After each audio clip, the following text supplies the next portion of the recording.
Hey everyone, welcome back to episode 9 of the After Zero podcast. We got some usual suspects here this week. Hope everyone's doing well. Guys, how are you all feeling? Great, how are you? Chilling. Chilling. Playing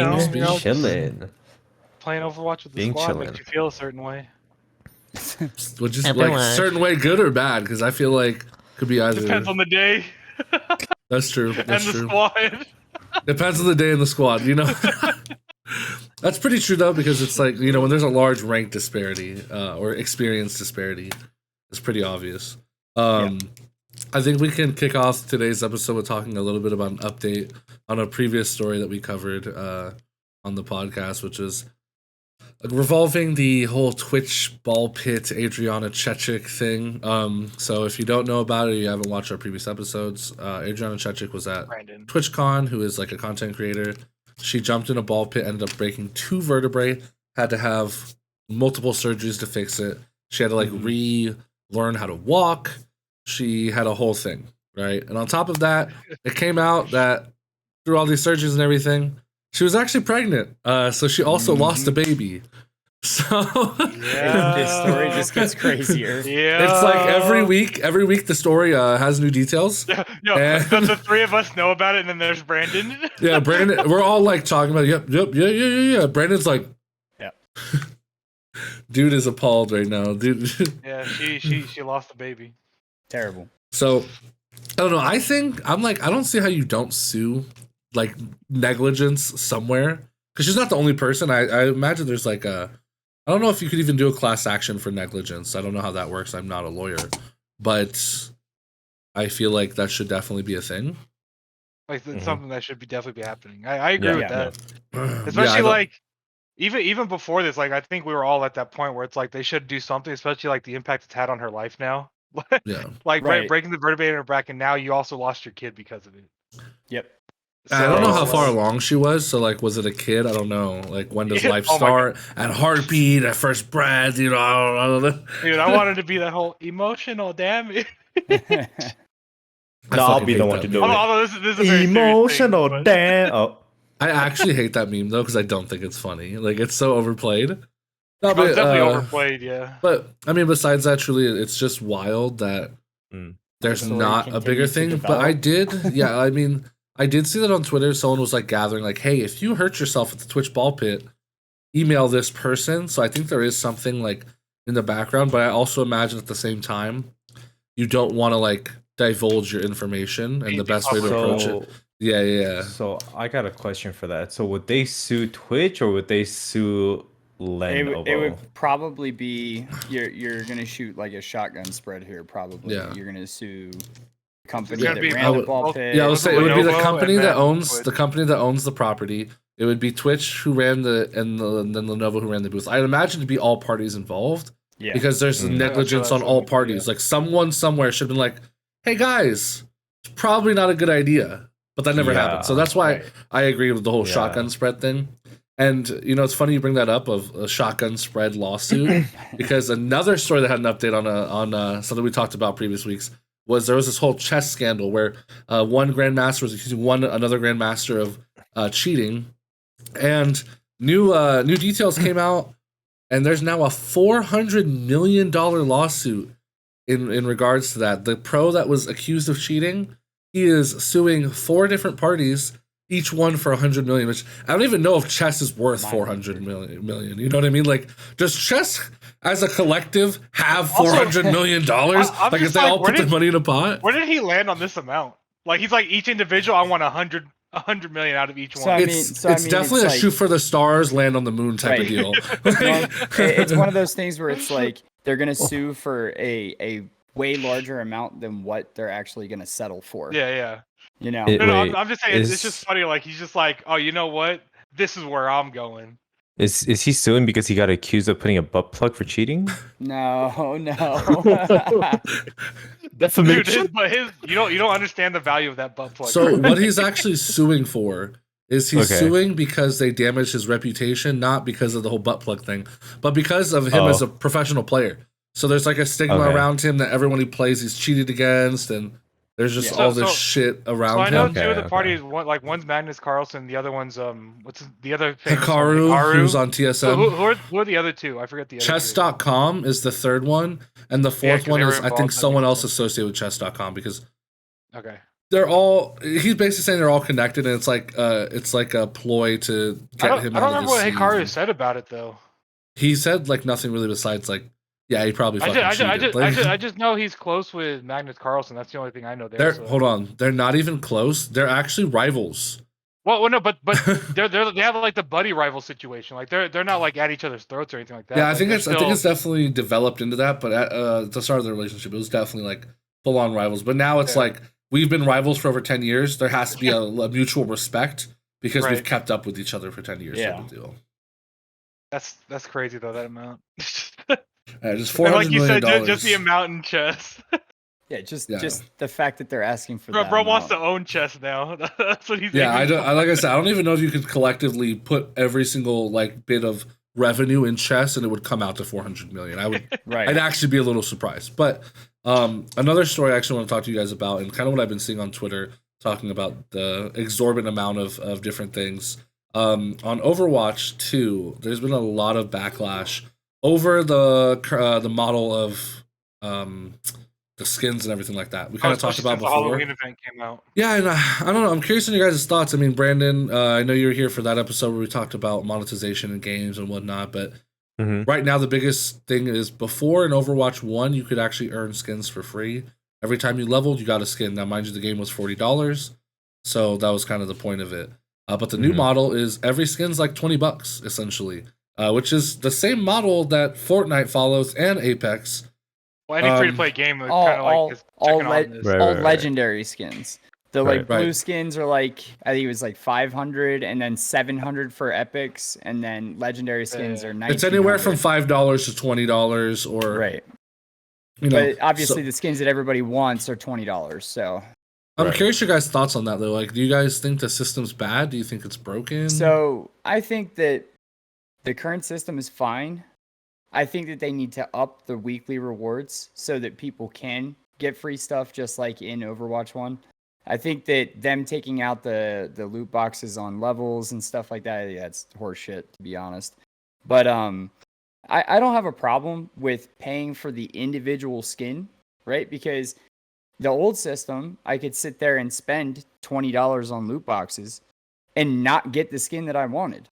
Right. And to be honest with you, there's a lot of the stuff that I got in Overwatch 1 because I opened up a lot of loot boxes. You know me, Apex consumer over here. I opened up a lot of loot boxes, and a lot of the stuff I don't use are skins that I'll never use.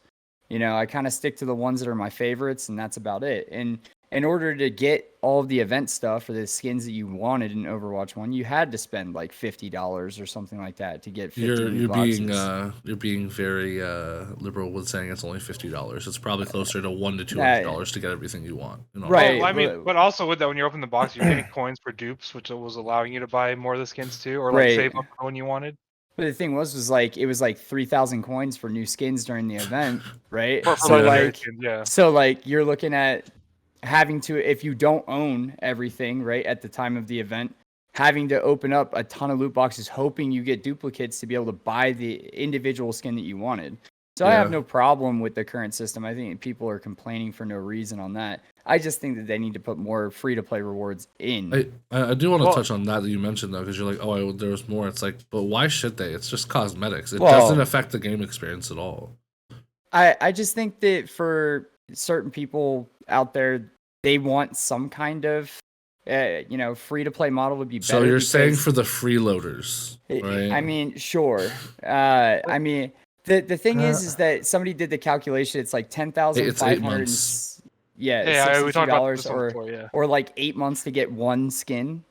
I guess ridiculous. I just don't. I think it's ridiculous for it to take that long. But at the same time, I think you have no room to complain when the game is free, the coins are free at that point, and you get to play. Like, what do you? It's just cosmetic. Well, I mean, the way I see it, like, I understand the argument of like coming from Overwatch 1 and grinding that a bunch. You know, you got used to that style of unlockables and being able to obtain them like that by grinding the game, and that being taken away. But overall, from the standpoint of like the business and also for the player base in general, I see this as a much healthier approach. Because back to the whole, shotgun analogy used before, it's like they're opening themselves up to a bigger crowd now. It's like people don't need to spend $40 to even give the game a try to see if they like it. Now they can come and try the game and spend. If you want to use the $40, that's 2 skins you can buy now, right? You can focus on buying those skins. But I also understand what Sean's talking about. I feel like there's some balance that can be had when it comes to cosmetics, even if it's like the small ones, like when special events happen, like this Halloween event.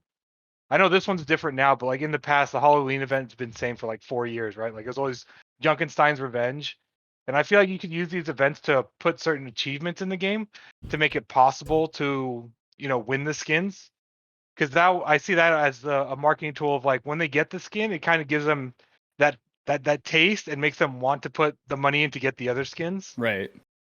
That's kind of about how I'm looking at it, but I think this model is better overall for, like I said, the business. They're going to make more money off of it. It's been proven with every free game with microtransactions. And also, like I said, you're bringing in a new crowd of people that's going to be bigger than Overwatch 1 that are going to want to keep playing the game, even without buying the skins. I think that the reward system should be better and faster, only for one major reason, other than just to bring players in. Like, whenever players have something to obtain, it makes the game more, like, when I have a goal in mind, or even just something as, okay, I need to grind this. So, especially during events, right? For Halloween events, things like that, you put a lot of dev time into. I feel like there should be additional rewards or more coins able for you to earn. That way you can afford a skin, because it's just going to entice the player base to play during these events. Exactly. And you'll see an ebb and flow. You're always going to see an ebb and flow of players, but I think it's always good to have influx at some point, right? So I think that's kind of what that does. But it's just amazing to me that people are complaining about loot boxes. Like, I know I give Valorant a lot of shit, like we talked about before, for being like $70, $80 bundles.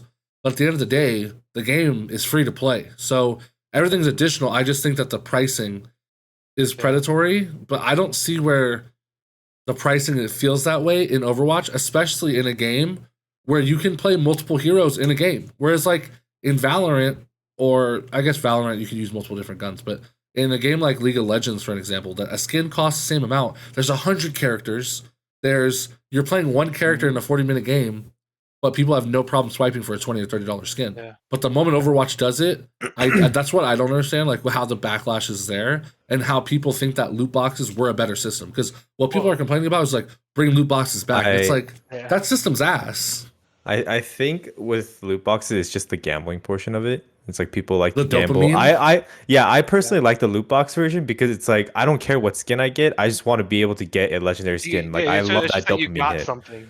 Yeah, and it like with Apex 2, it's like it's fun. I like it, but obviously there's been some gambling shit going around on Twitch and all that stuff too. I don't think it correlates with how Overwatch came out, but obviously like they're trying to stop. And I think there was something on Europe where they're trying to stop people from getting anything like gambling related. Oh, yeah. Well, there's multiple countries that have started banning, the loot box system because it is gambling. So that's I'm pretty sure that's part of it. But business wise, I can play the sport.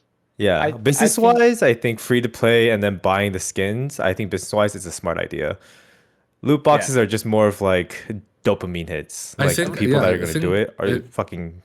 I feel like the majority of the outrage just comes from Overwatch 1's system. The habit that was made from that. It's that prior experience there of like, well, I used to get 4 items from every loot box, and I would get free ones, and I would get a legendary skin off of that. If Overwatch 1 had been this system, it wouldn't matter. You know what I mean? Like, no one would be mad at it. It's just the fact that they changed the system, which I agree with Brandon. I think that partially it was changed so that it was universal across countries, because they were already selling Overwatch skins like this on the Blizzard store overseas. So I think that people are just upset because of prior knowledge. Yeah, I think you already had a system that you not necessarily liked, but you were used to, I feel like, as part of it. And then the other thing too is that I feel like if the system was still the same where every time you leveled you got a loot box, it wouldn't be gambling because you're getting it for free. There's no other, if there was like no other way to buy loot boxes were a level reward. That way, every time you hit it, you kind of still get that dopamine hit. Because I also like loot boxes, but I don't like fucking paying for them. Fuck that. Well, yeah. So I mean, I've gone down the road of like hating loot boxes now, even though I was like, I was big into it before. I was spending hundreds of dollars on loot boxes just to get shit because it was like, I'm like you guys are talking about the free dopamine hit and all that, and getting that lucky legendary skin, be like, oh shit, look at that, I paid $2 to get this skin, blah blah blah. Yeah. But I think the big part too is like Overwatch 1 did it best with the loot box system, because in a lot of games it's like you grind a lot to get like just a couple loot boxes. In Overwatch, you had that grind. On top of that grind, you mentioned it, Jared. You got a loot box every level. They also added in the weekly thing, so people would log on, get their 3 free loot boxes for that week for playing 9 games.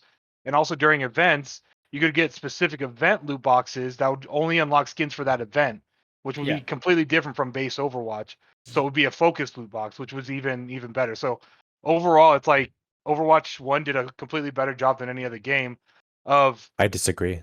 I'll explain after you finish. Okay. But of giving, these loot boxes and getting you those skins that you want, and even getting the coins to unlock the skins, because the skins weren't that much when you look at how many coins you were getting from the loot boxes as well. Right. Yeah. I think ahead, Apex Brandon. did a better job with loot boxes, in my opinion. That's interesting, because I want to hear what you say about this. that. I want to hear this. Okay, I don't remember exactly if Apex gives a loot box every level. They do. But I think they did pretty good, and I don't know. So the reason why I said I disagree is because I thought Overwatch didn't give you coins to unlock skins. But like, can you? The Apex gives the shards. Apex, then Overwatch was giving coins. Yeah, so Overwatch gives you skins and then duplicates depending on the rarity of the duplicate you got. You got higher tier shards for like a legendary duplicate, epic duplicate, things of that nature, and so on. Okay, I didn't know that. Never mind. Yeah. So I mean, it makes it. You brought up Apex, and I just thought of heirlooms, and I honestly think the whole heirloom system was actually predatory. Like, 100%. The insured 200 boxes to get the heirloom. It's not 200, it's 500. I'm sorry, it's double. It's even worse. So once you hit level 500, you should at least have one heirloom. Yeah, but you would need to buy some within 500 loot boxes. I do want to backtrack a little bit on what you said though towards the Overwatch thing. With Overwatch, I think it's not so much just the nostalgia, but the things you mentioned. There was so many ways to get free ones. Like if you play every 3 games, cap of 9, you get a loot box. Every level, you get a loot box. And those little dopamine hits, I think, are what people are not really explaining. That's what they're upset about, but I think that is what it is, right? At the end of the day, it's like for the grind, right? It feels good. Like we talked about, it's just that dopamine hit of like, I got a level, I fucking get this. It's simple. Do you remember logging on during like Christmas, Halloween, the summer you even festival? Got a free loot right? box for you got like a free. It was like 1 or 2 just for logging in during that time period. You got one, right?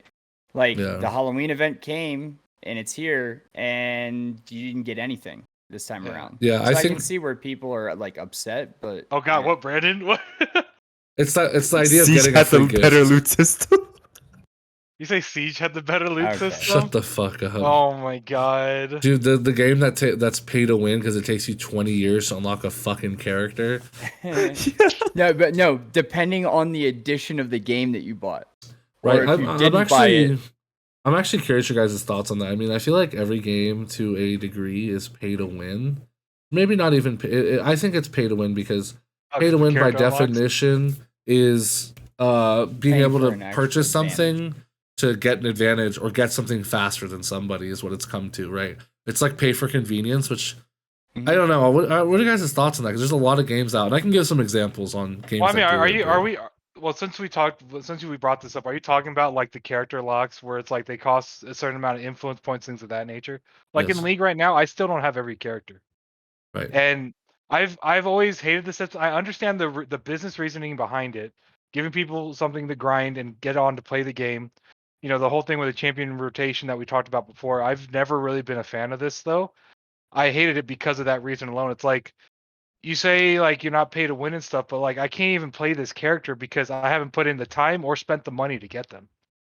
Right. And it's like I'm okay when it's like cosmetics, you need to put time and stuff like that or like buy them. But you're affecting my gameplay. I literally cannot play the game with this character until I put an X amount of time in a competitive game. Like you let me play competitive before I even get all the characters.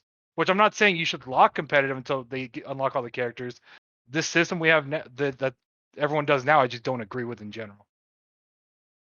Wait, so did Overwatch start doing that as well with the new characters? It was as a free player. Yeah. Basically, you have to play 150 matches to unlock. It was that if you never played Overwatch before, there was an unlock system where you had to play X amount of matches. However, if you played Overwatch 1, you had access to the characters, but it was primarily based towards new players so that they could guide them into the game and give them like a limited set of characters to play to try Overwatch. That was the idea. And then there was like that 50 game cap to being competitive as well. Yeah, and then there was like a system where you could buy packs for the new characters like Junker Queen, Kiriko, and what's their name? Sojourn. There was like a pack you could buy that would allow you to get them immediately, even for new players. But at the same time, it was all unlockable, and it was again the intention. They say was for new players to ease into the game, because it would be like you play one game, you unlock this character. You play 5 games, you unlock this character. 10 games, 20 games, etc. I'm completely because I mean even fighting games do this. Is like you have the DLC packs. When a DLC character comes out, you have to pay for them. Like that's Street Fighter, for example, fucking these OG characters, these staple characters of Street Fighter, like someone like Guile in Street Fighter 5, you had to buy him. Sagat, you had to buy him. These are staple characters, and like I said, it's completely different gameplay, and it affects the outcome of the match and the people playing it and all that stuff. So it's like I really feel like when it comes down to characters and things of that nature, they should be unlocked for everyone, or unlocked after a certain amount of. Actually, no, I don't agree with that either. No, I just feel like they should. I feel like they should be available. I really hate that part of it. It rubs me the wrong way every time I see it. Yeah, I think in a competitive environment, there's no place for characters to be locked behind any sort of paywall or time wall when the game's primary focus is to be competitive. Right. Okay, so what if someone came up to you and argued it's a skill issue? Just beat him. What do you say at that point? That's absolutely a skill issue. However, characters I think that's a bad argument. Characters can be intrinsically better than another character, right? Yeah, like balancing's the thing. If you look at League of Legends, there's 120 plus characters on the map or on the board or in the total pool. By default, there has to be good characters and there has to be bad characters, because it's impossible to level 120 units to be equal when they all have different moving parts. Like it's relatively impossible. Which means that there has to be, which a lot of newer characters that come out start off really strong for those reasons. And in order to buy them, you need to have enough influence points. Is that what it is? I don't remember what the fuck the currency is called. IP, right? Blue Essence. Blue Essence. It's Blue Essence. I forgot. That's a new used to be now, IP. Right? Yeah, it used to be IP, but you have to have Blue Essence, or you have to have the Riot points, which is real, like money currency to buy it. Yep. So at that point, it's not a skill issue. It's a paywall issue, like, you know what I mean? Especially as a newer player, or not even a newer player, but let's say a player who's in their teens, so to speak, right? They've played the game for a year, but in a year you can't unlock all the characters in League without paying, unless you're playing like 16 hours a day. Well, definitely. I can see that, because it's like, what if you unlock the character like a year later? Everyone's already fucking good with them. You're trying them out for the first time, and not to mention that character's different from the first time you were playing the game when they shit on you and you wanted to give them a try, right? Yeah. Like different things like that. It's just, but let me play the game, and the shit that I buy should be the cosmetic stuff to personalize my experience, right? Like the character that I'm playing does personalize my experience, but the cosmetics I'm buying don't affect the gameplay like the character does. Especially when you have these companies like Riot who make like over $1 billion in microtransactions.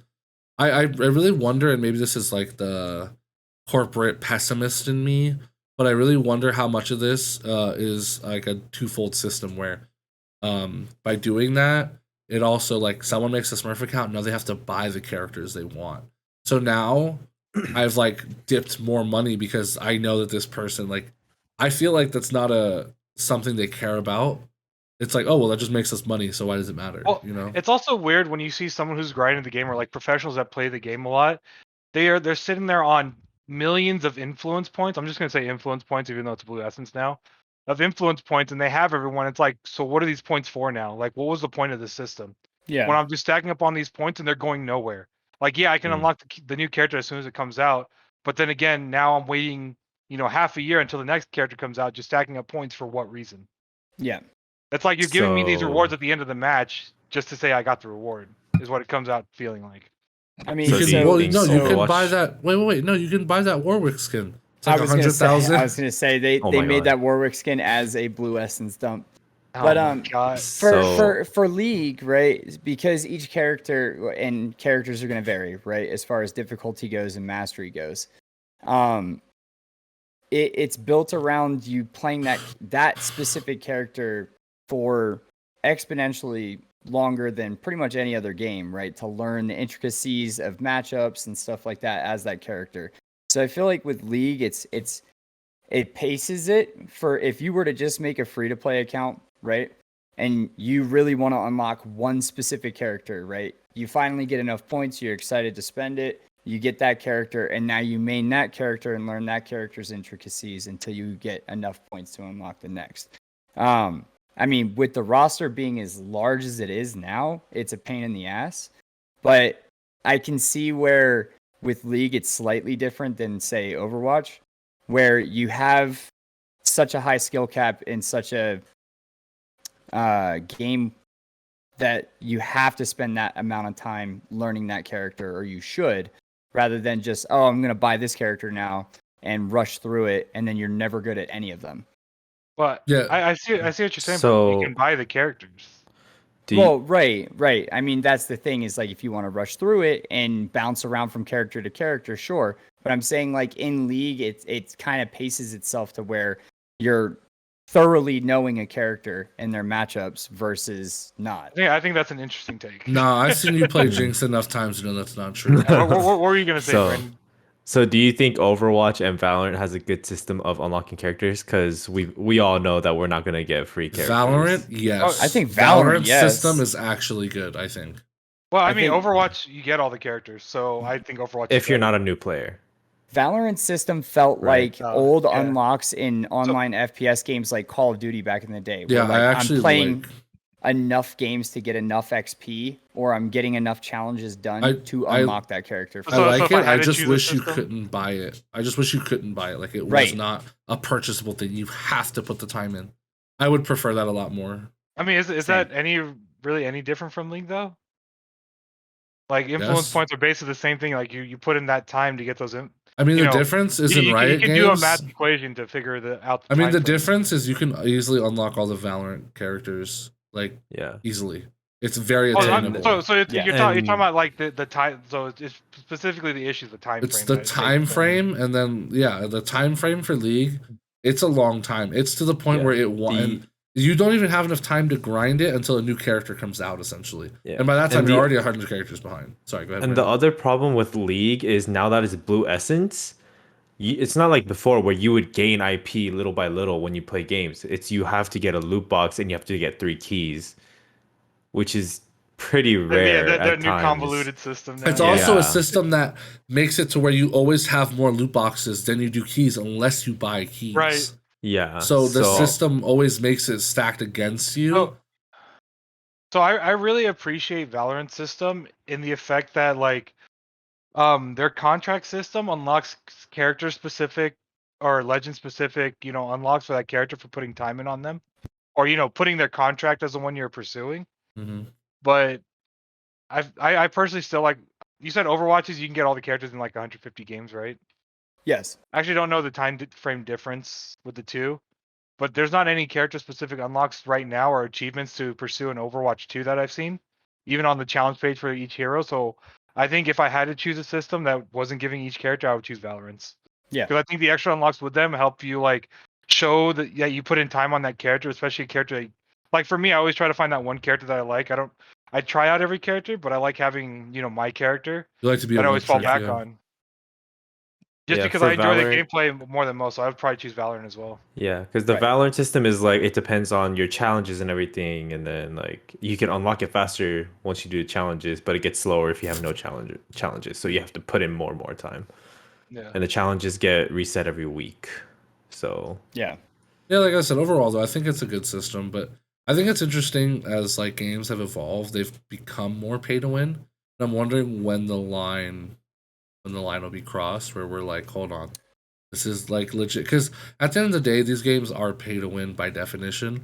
I don't think they're egregious like mobile games that like to have like energy and shit like that. They're not that bad. But I'm like, I feel like it's a stepping stone towards that system, right? Well, like we're in the infancy of it. Yeah, I think Overwatch 2. Closer to that. I think Overwatch 2 almost crossed the line.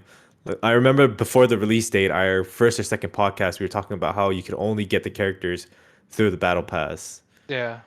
And then you couldn't get it. Yeah, we thought. So I think that would be the line that free-to-play games would cross. It's like you can only get this character if you play the battle pass. It seems like the trajectory is that we're going like we're just going to keep pushing the free-to-play window, like into them, like how mobile games are doing it.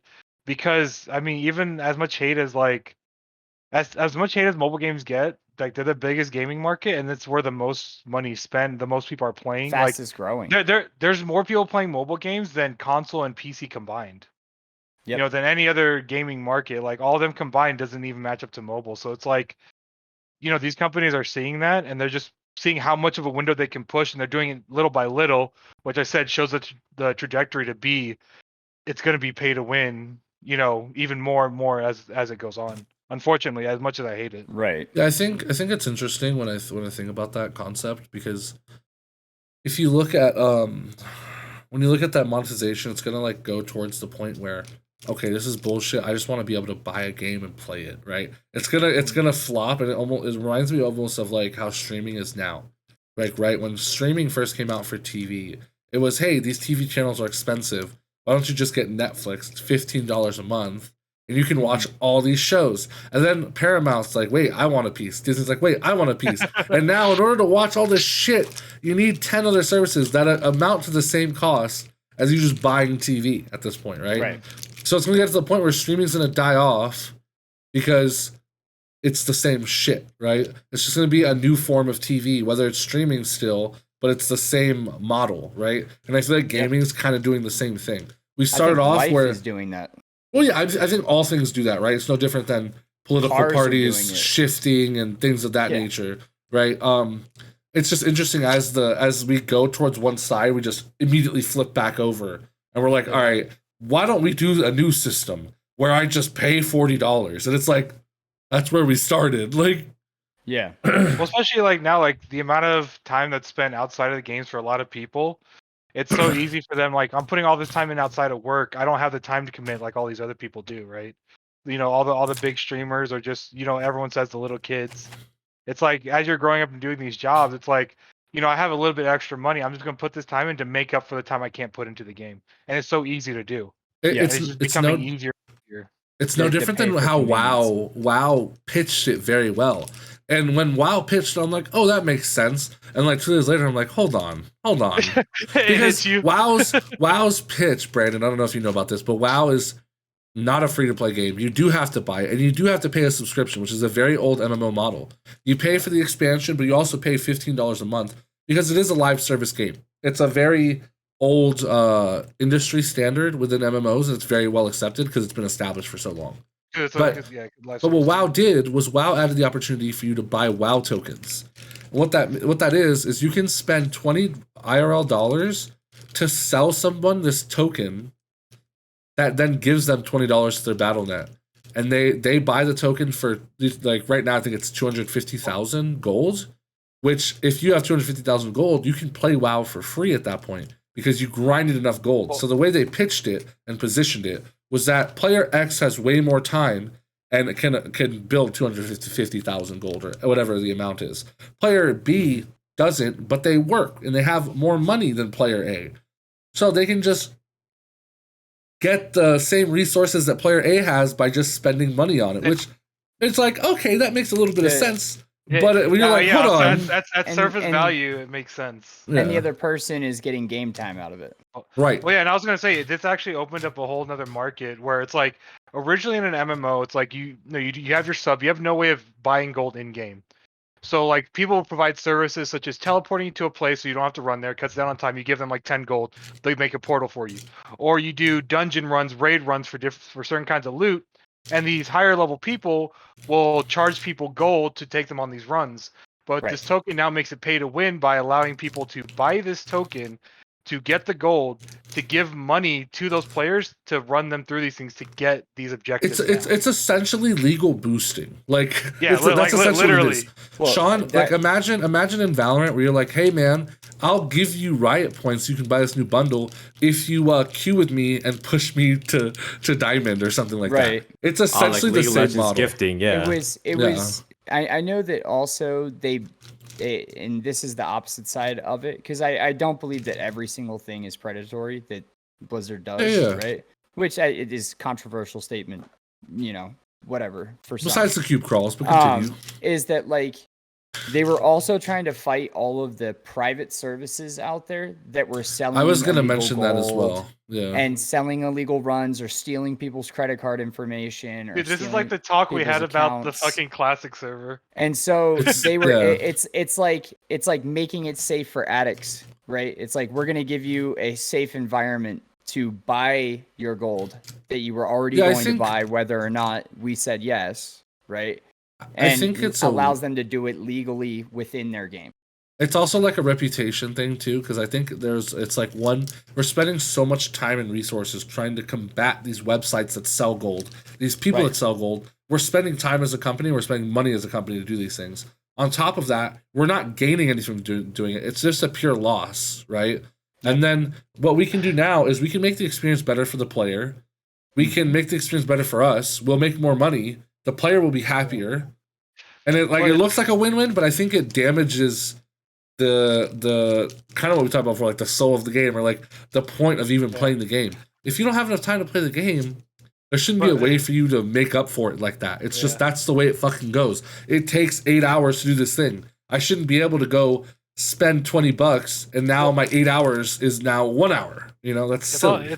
It's a especially slippery slope when you talk about MMOs, because the whole point of an MMO is like the more time you put in, the more you get out of it. Right. Like that's literally the entire ideology when MMOs were a thing. And it's like now that's why people had a problem with like the leveling token coming out, which if you don't know what the leveling token is, it's like you can buy for $60, which is essentially like, the cost of a normal game. You pay $60, you get a max level boost. So you can create a character at max level. There's got a lot of that's at the end of an expansion. Because at the start of an expansion, you're 10 levels or so. Well, you get what I'm saying. All I'm saying is like you skip 90% of the game essentially. Yeah. To allow you to play that, and this got a lot of backlash when it happened because of like that same reason. But you always have that side of people that are like, I don't have that time to put in, and this allows me to join my buddies right away, which is something you can look at and be like, yeah, that makes sense. Yeah. So it's like it's always the good and the bad going hand in hand. It's like, how much are we going to keep accepting? Until I think it's a give and take system of like across all games, right? You can make this argument for tons of games, the same ideology, but it's one of those things of, okay, hey, Sean, I'm gonna offer you 100,000 gold, but every time you hit this button to get the 100,000 gold, I'm gonna delete someone's character. We all can collectively agree if we all hit the button, it'd be very bad, right? It'd be very bad if everyone hit the button. We can collectively agree. Yeah. But at the same time, we're all hitting the button. Like that's kind of where it's at. It's like, hey, Brandon, I'm gonna offer you all these riot points, but if you hit the button, it deranks another player to bronze. Right? Oh, fuck it, I'm doing that. All them shitters can go down there. Like I said, we can collectively agree that you're like, hold on, that's not good for the game. I don't like that. Thing. Yeah, that's really bad for that. No, we would all say that's bad for the health of the game, but you know what happened? Like, I'd be rank 1. I'd be rank 1 with skins. So I mean, I think with the WoW token, just in general, the upside is that people that maybe don't have the money to pay for a WoW sub, right, but are good at and have the time to be in game and farm the things that they need to get the gold to purchase one, right? Whether or not they're turning that into their job just to pay for their WoW sub so they can continue to do that. That's why I originally supported the tokens for that reason you're explaining right now. I just think that's a cool thing to have the ability. I mean, I played WoW free for a year, Sean. I'm there. I get it. Yeah. That's what I'm saying. Is like if you could sit there and use that system, it's beneficial in that way. It's beneficial to the player that's selling the WoW token, right? It's kind of funny too, because when I was doing that, Sean, I was like, if I farm these runs, I'll get my 60K. Collectively, I was probably spending 8 hours. to pay $15, which is just like a normal 1-2 hours of working in the United States. A quality of life change they did with it too. It's funny I'm calling it a quality of life change when talking about something like this. Is they made it to where if you don't have a sub and you log into WoW, it's like your account has this much gold. So your characters collectively have this much gold that you can use to purchase a token. When it's like, you usually think you're like, on this character I have this much, so I can't buy the token. But they were like, no, because your account in general has this much gold, so you can get a token and keep playing. You want to do it? Yeah. You want to do it? Right. Yeah, it's an interesting model, but it's like I said, pushing the line of like what becomes pay to win, because the services that are being offered are always like convenience based. Like imagine if they just what the fuck is this guy doing? Imagine if they offered like, hey, you'll rank up faster if you buy this pass or whatever. Like it's just funny how some things fly and some things don't, but we're just collectively we're progressively just pushing the boundary on what pay to win means and what people actually will accept. Right. And like one game that's so bad about it is like Rainbow Six, right? Rainbow Six to me has probably one of the worst systems on pay to win. The skins.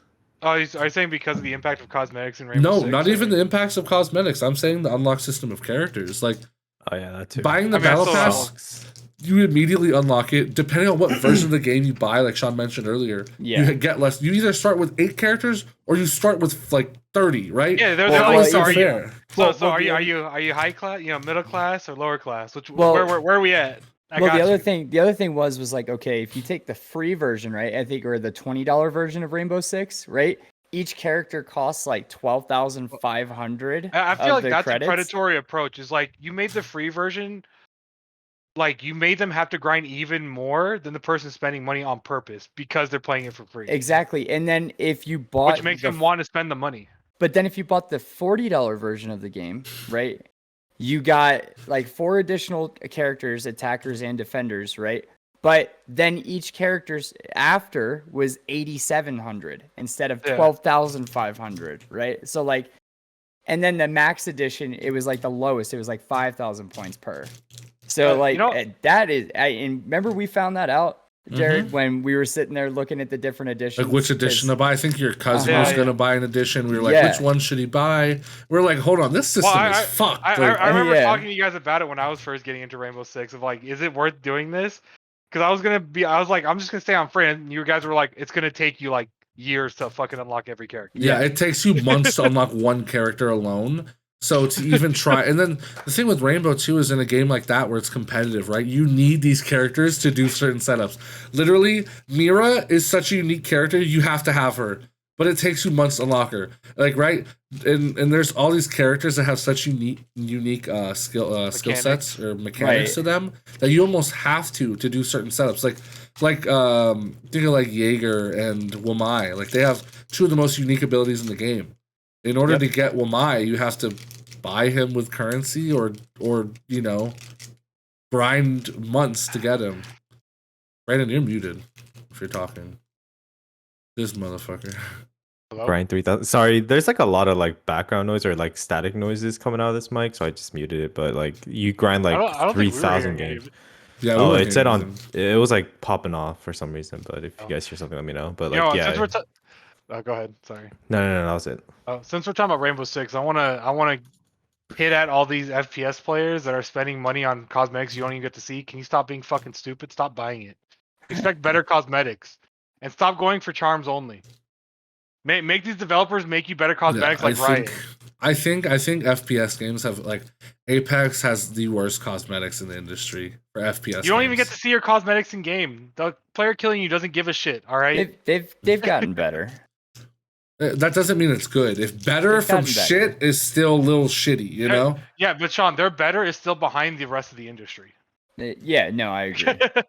I get to see my cosmetic before I load into game. My dopamine gets hit for 2 seconds. You know when you see it when you die. Is that why everyone fucking dies so much in these FPS? Hold on.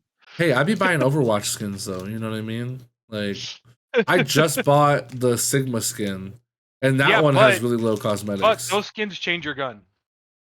They change your gun, and there are moments where you can see them. Like Reaper when he ults, right? Like And also So just I mean, it's a little different, but some of them have different voice lines too. Like I'm just saying Different. that FPS Riot already changed the scene. We gotta ask for more. I like that Overwatch 2 added the mythic skins that actually changed the effects on the character, like the shuriken talking about for like Genji's. Genji. Oh, Yeah, Genji's and the newest voice skin, line. yeah, Yeah. and you can customize the skin to like personalize it. Do you know It about that, changes the Brandon? effects. So imagine getting like Pulsefire Ezreal, except you got to pick one of 3 colorways for Pulsefire Ezreal, or you got to pick 3 different types of armor. Like I'm sorry, that type of shit. Fortnite did this with the what was that skin? with the Calamity. epic skins. Was it the Calamity first one or... was the battle season 2 battle pass skin. Yeah, it was with one of the blue, early tiers. Yeah, it's like the blue superhero and the black superhero. Those were the Omega skin, I think, is what one of them was called. Epic Games was doing such a just phenomenal job. It's funny because Overwatch is those windows. I was say not Overwatch, but Fortnite is still like I feel like the best model. There's a reason they were like, I think they were making what, $1 billion like every couple months or something fucking crazy. Well, it's because I feel like since they were free to play and they were like thinking about cosmetics, it's like what more can we do that people are gonna want, you know? And they like kept digging deeper into that and looking into that and trying to be different from the other games to offer more so people would play it, which I mean, obviously it worked. Yeah, I mean, I'll pass this question to you guys. What do you guys think? If you could build your perfect like FPS game along with like the model of how it's formed, what would it look like? Like, what would the monetary? We'll start with just the monetary side. Then, what would like the mechanics be? Because there's always mechanics in games you don't like, but I'm curious. So you're talking about like what monetary model we would take, of like whether we would charge it as, you know, a $60 game and then some, or just any kind of monetary decisions. Yeah, I would shoot for something balanced, like in the middle, right? So what does it look like? So what is your balance? So I want it to be fair, and he just stops there. If I was the Overwatch, politician came out, right? If my game was Overwatch, and I'm just gonna use Overwatch as the example, right? Well, I mean, your game is Overwatch now. This motherfucker's on it every day.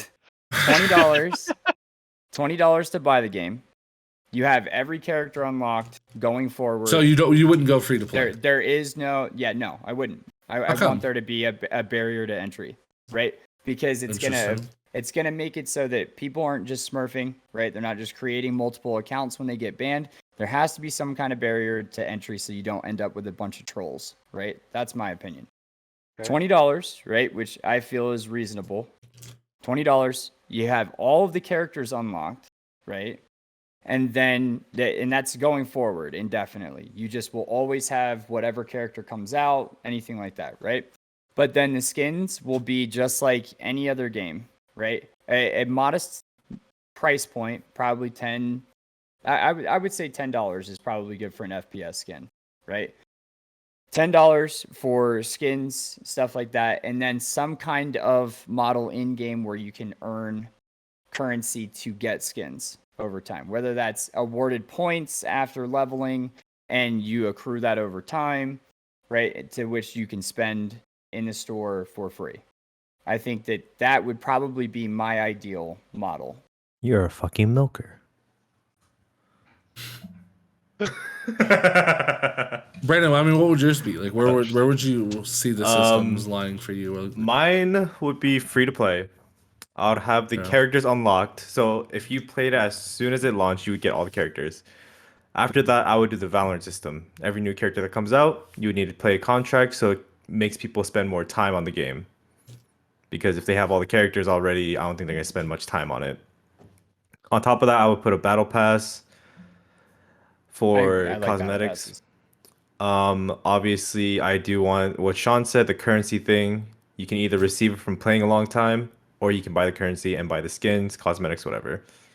I think that would be the most ideal way of doing it. Is just make it free to play to everybody. Smurf wise, I would say phone numbers, but that's still a little sketchy. Because I would have phone numbers to confirm, because CS:GO did that, so people did that to prevent as much smurfing as possible. Well, Overwatch joined that crowd too. Like that was a big thing. Mm-hmm. Okay, yeah. So then I would use phone numbers to. Some providers just got fucked. Like they couldn't play Overwatch with a certain provider. Cricket. Yeah. So I would definitely have a phone number verification to obviously stop smurfing as much as possible. Because $20 is $20. You can still just buy that if you're boosting one people. thing that China and Korea does well. It's like the verification. Now, mind you, we don't live in a police state, so it'd be a little bit different for us. And I think that we have a large concern over privacy, so it maybe wouldn't work as well or come over as easily as China or Korea does. But yeah, I do like the idea of verifying identity to combat some of that stuff. But Gooey, what would be your system? I think no one's surprised. I would also do the free to play model. I mean, as far as like smurfing and all that goes, I would just there'd be like research and time would need to be put in to find ways to combat that. So I don't really care for that too much in the barrier to entry because I don't really want there to be a barrier of entry for like the person that's trying to play it legitimately. Because I would want to be open to the crowd and allow you to try the game before like fully committing to it and then deciding to put money down into the game once you're at that point, which is why I like battle passes. Like you guys already know I'm against the whole locking gameplay, so the characters wouldn't be locked behind it or in the battle pass, but there would definitely be cosmetics or things to achieve within that, season or whatever the battle pass would be for. fair. To give you something to work for it as rewards. I'd probably be a little bit more free on like the free side like now, or a lot of the battle passes now where you buy the battle pass and you get tokens to allow you to buy the next battle pass if you put enough time in. I think that's a really great model to get people to play your game and keep going and achieve more. So I really like that model there. And then as far as cosmetics, I'm not on the side of charging that much because I feel, what's it called? I feel like people are going to want to spend more money. So I'd be around the $5 to $10 range for cosmetics, but also deep dive even more into the cosmetics of like breaking down the different parts of the skins. Like, the arms you can customize different from the shoulders, different from the chest, different from the legs and, feet. So like Halo customization. Across the board. Yeah, like that. And you know how a lot of games right now have rarity of skins, right? Mm-hmm. Where it's like you have the originals, you have the blue skins, which are basic color palette swaps. Then you have the epics and the legendaries. The epics and the legendaries would be the ones that you would buy. The other ones past under that would be the ones that you can achieve for free. Right, I feel like- unlockables. So Yeah. how would you make money to be able to make better cosmetics if you're only selling epic and legendaries for $5 to $10? With that. Would that be enough? I think that's something that we all don't have the information on, is like what it actually takes for payroll and stuff like that. I think we're just going off of what our ideal, what we would want. And I feel like just in general with cosmetics, like it's kind of been shown with most free to play games. Not talking about the gameplay at all, but like all free to play games, people end up putting money into them, especially something like the battle pass. That's something that's always achievable, especially when someone can see that you can buy the next battle pass, like someone like me. I buy that battle pass because I know I'm going to put the time in and I can buy the next battle pass when it comes out. Yeah, even in general right now, I'm not someone who spends a lot of money on games because there's always that one cosmetic I want and then I want to run that one all the time. I think go ahead. But that's essentially like how my model would see it. I do want to say the $5 to $10 thing I think is very rose tinted. Like it's very rose tinted goggles. And the reason I say that is because primarily for FPS games, the cost of owning servers and running high tick rate servers is expensive.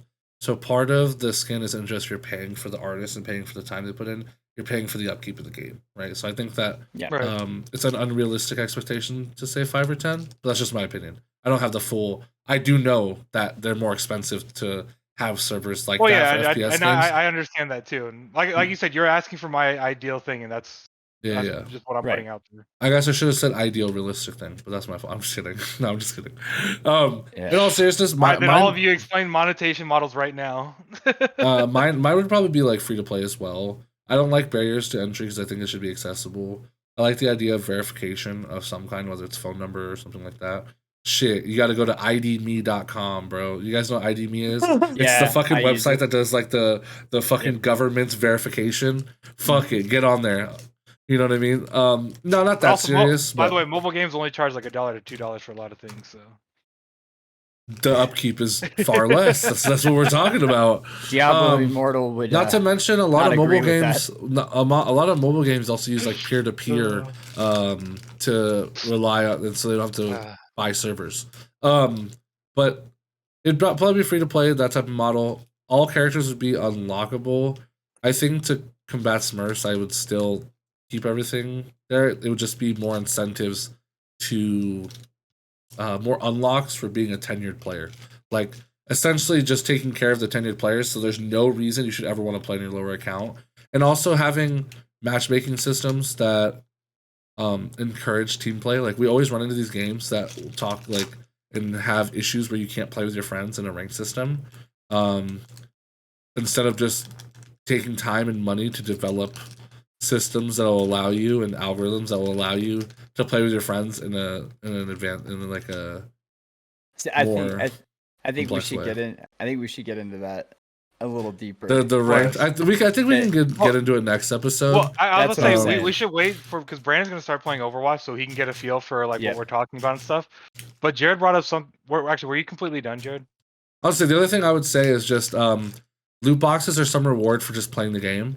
Kind of like we talked about before with like Overwatch 1's system of encouraging you or getting loot boxes. Like I fucking love loot boxes. They're so fun. I hate gambling, but I love loot boxes if they're free. If they're not free, I don't fucking care for them. But free loot boxes make me feel really good. It's also like so fun to watch someone like Coconut Bra did 1,000 pack opening in Siege, and it's like fucking 2 hours long of him just fucking clicking opening packs. But it's like still hype when something fun comes up. She's like, let's go. It's like hitting the jackpot at the casino. So I really love that model, but I don't like the predatory aspect of it. So it has to be free. It's like Monopoly from McDonald's. You take Absolutely. that little thing off the large fry, you're like, oh, sweet, a small McFlurry, baby, let's go. I love that system, and it's definitely something that just like strikes that dopamine hit, and I would love to have that. Other than that, just simple like Fortnite monetization is amazing. Also, paying back towards creators is an amazing monetization tool. I feel like not enough companies utilize. I I don't know if Overwatch has one. That's what I miss. I completely support that. I don't think Overwatch has creator codes. Creator codes is like so big because it's a symbiotic system at that point. You play my game, you market it, we give you a little piece of the pie, and the piece of the pie is probably just the cherry, but at least you're getting something, you know? Right. So that's what I'd like to see something akin to that. Yeah, but like I said, I completely forgot about that, but I definitely am 100% behind that and like having things like that in your game. But you brought up something I feel like is another loaded question for us to talk about. Like you talked about matchmaking, and so specifically skill-based matchmaking pertaining to ranked and unranked, because that's a huge conversation that a lot of people have too. And I want to see where you guys are at with that. I'm on the fence about it. I'll tell you that because I think ranked should always be skill-based matchmaking. Yes, absolutely. 100%. That's the whole fucking point of ranked. But I have like some qualms with quick match being skill-based match made, but at the same time, that's from me, who's an above-average player in every game I play. I think of it for like the below-average player, how unfun the game would be if they got queued up with someone like yourself who's top 500 in Overwatch 1. Like, how unfun would it be if I walked into the game, it's a quick match, and you're just fucking clapping me, and there's nothing I can do, I don't get to play the game. It's a terrible experience. Well, I think it's terrible for people that are weak-minded. Sure. I'm going to be honest on that, right? So, back in the day. Sean, I'm already going to tell you, Sean, there's not a lot of like insert you and you and I when we approach these games like this, we're on the lower end. A lot of people aren't like us. I know we're in the minority, right? Minority, I get that. So my take on it, right? Back in the day when I first started playing Call of Duty, right? You'd get that dude that's like, 7th prestige fucking 2 hours into the game being released, right? And you're like, I don't even know how the fuck that's possible, right? And then you go into this lobby and he's just dumpstering every single fucking person, right? And you watch the things that he does in the fucking kill cams. You see him moving around the map. You see him doing weird shit like the fucking slide cancel dumbass shit that you see in Modern Warfare these days, right? And you're like, oh man, like I should try that, right? Or I should try the spawn knives, right? Like go into a custom game with a friend and spawn on the opposite sides of the map and practice, knifing spawn with a throwing knife or shooting noob tubes across the map, right? You didn't learn those things by just playing the game normally. You saw other people do it and then you replicated it, right? Because those people figured it out. But getting stomped like that was always like a skill check, right? It was cool to like, you never know who was going to be in your lobby and whether or not you were going to measure up, Time out. Hold on. What's your goal when you're playing? To get better, because you want to get better because you're competitive naturally. Right. But some people play for enjoyment of the game. Right. And which your enjoyment is strictly tied to your ability to get better. My enjoyment is getting better and competing, right? Which is why you only play most games for a month, because that's the best you can get at a game, because you can't get better after 2 months. Well, how did we get here? What the fuck? No, I'm kidding. I'm kidding. I was gonna say all the games I've played currently, I've been playing for way longer than a month. I'm just fucking with you, but I'm just saying. But by saying that, I think you have to understand that for the average player, their game is their goal is to be competitive. It's to enjoy the game. Is the environment competitive by nature? Sure. However, it's overall enjoyment. Well, I think another thing to talk about with your point, Sean, is like it was a very different time before than it is now. Right. Where it's really easy for people to drop a game and move to something else similar. We care about feelings. Well, I mean, not even that. It's like I said, it's very easy for someone to just drop it and move to something similar. Like instead of playing Overwatch, just play Apex. Right. So they don't have that commitment. Where it's like before, it's like you had this game, and this is what everyone was playing. Everyone's on this, so it's like even though I'm shit, you know what? Now I'm gonna take time, put it aside, and commit to this because there is no other game out there like this. Right. Well, so I feel like that's something to take into account with this as well. It's like anytime I play Chris in a fighting game, right?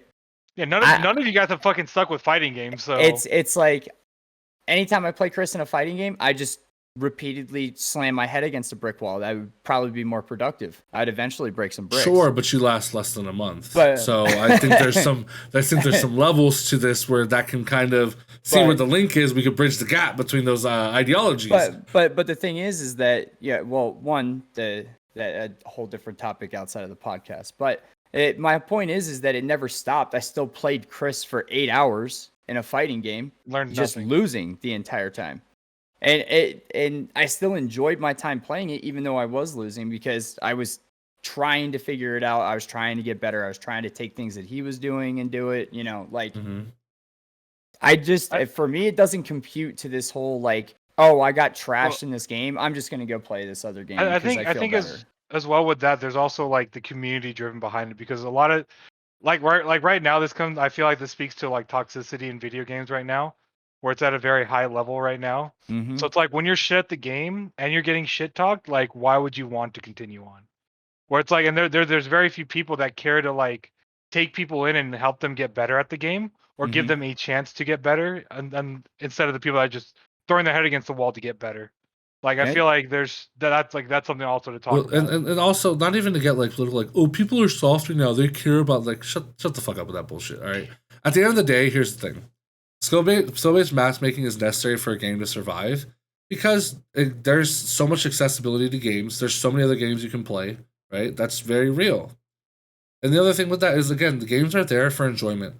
What you're talking about is a minute percentage of players who do not matter. If you stop playing, you don't fucking matter because you are a small percentage, right? You are nothing but a drop in a limitless ocean.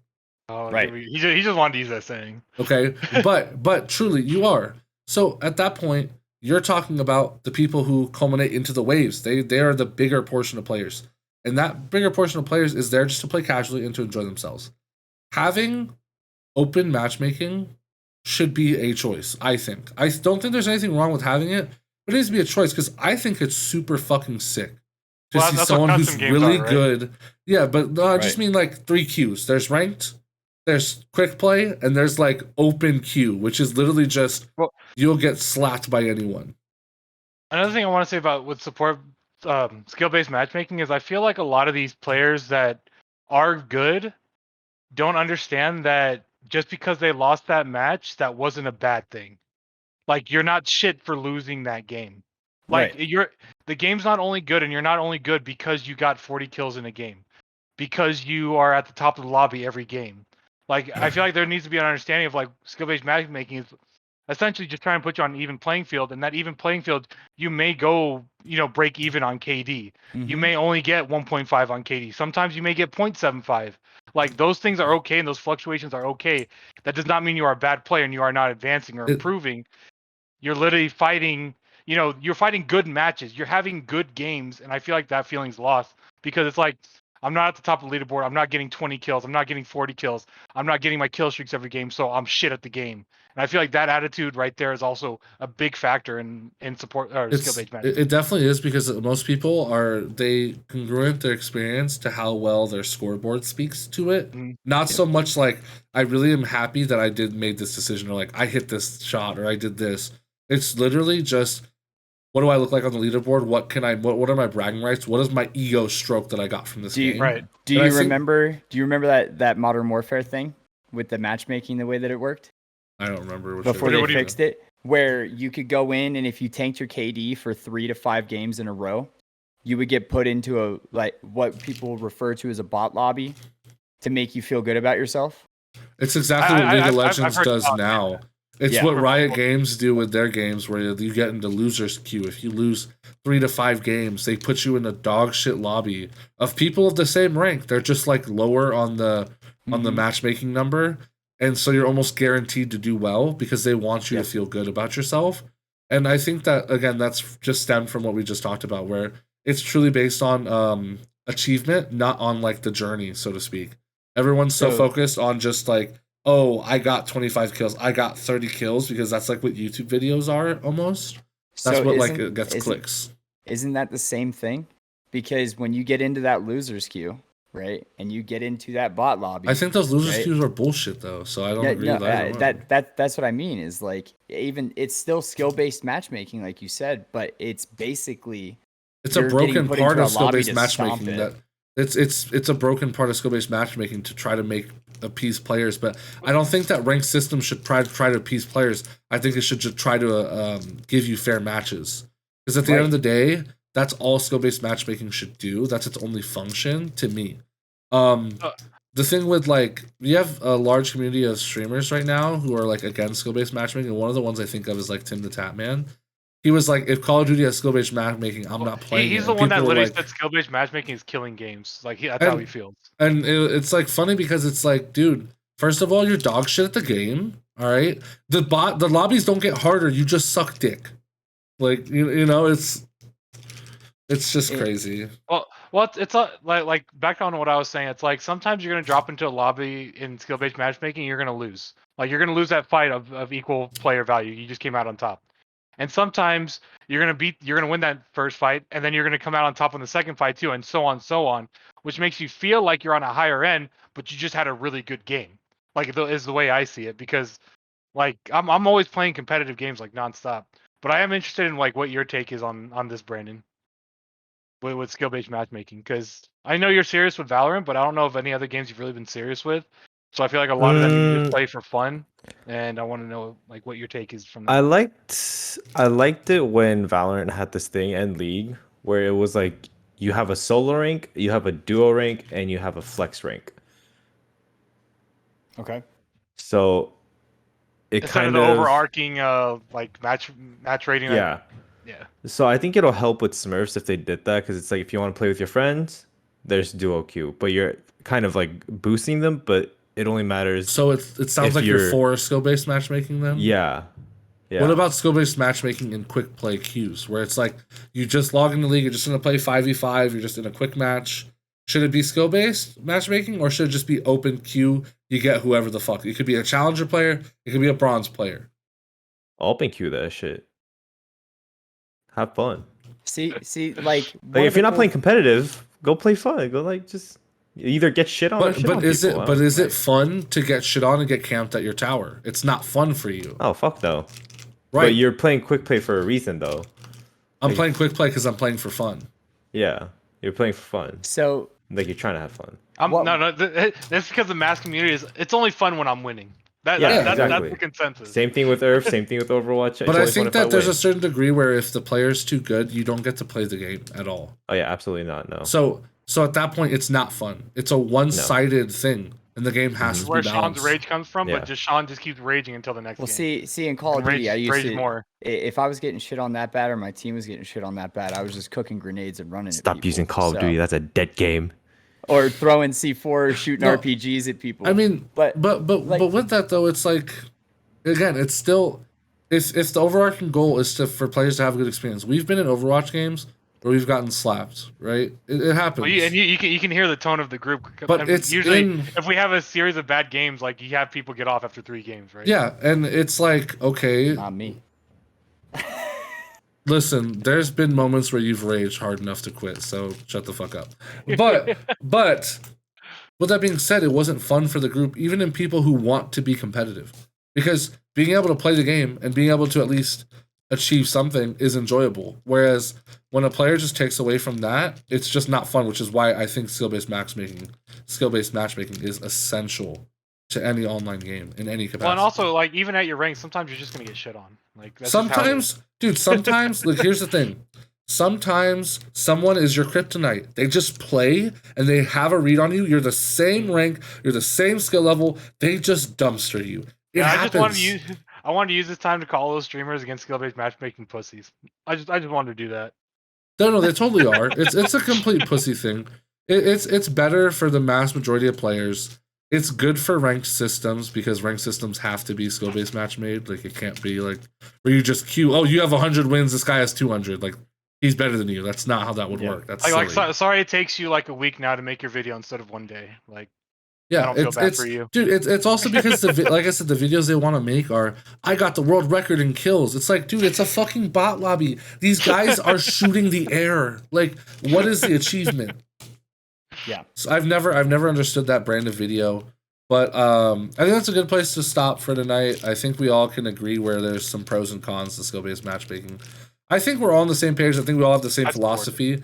I'm to the point where I'm like, listen, I play games to get better at them. I enjoy actively getting better. If there's not a ceiling to hit, or there's not like something to push for, I'm not interested in it, right? Look, so I'm there. I'm with you, Sean. But I think for the mass majority of players, they're not. So for players in general, if you're having a shit game, stop looking to blame matchmaking. Just look at yourself. Like there's something you could be working on to do better. No matter what level you're playing at, whether you truly are fighting a top 500 and you're bronze, or vice versa, whatever the case, look at yourself first. Work on yourself. And there are going to be those games where you do everything perfect. I've had games where I look at the bottom like, okay, there's nothing I can do. Just control the controllables. That's all it comes down to.